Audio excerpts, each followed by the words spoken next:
mana har hafta mana bu hafta ham bo'ldi.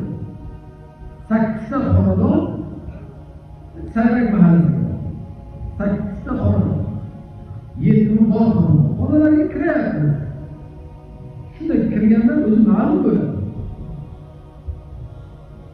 Yetimi bor xonadon, bog'roni bor xonadon, bu xonadonda o'zi borganda bizda shuncha bir tartibni nima qildikki, imomlardan deydi.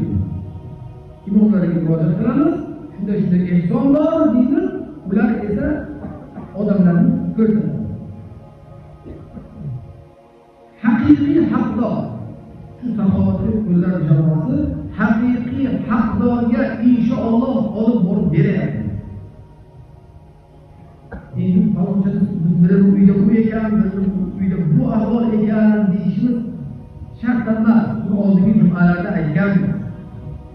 Baraka topsin shu mahalla imomlari, shu masjid imomlari haqiqiy haqdorga boradi. Shu bo'layotganda bu xonadonda nima bor desak, 2 ta nogironim bor deydi. 3 ta yetimi bor deydi. 4 ta yetimi bor deydi. Haqiqiy inshaalloh Alloh qabul qilsin, o'shanday xonadonga olib borib beriladi.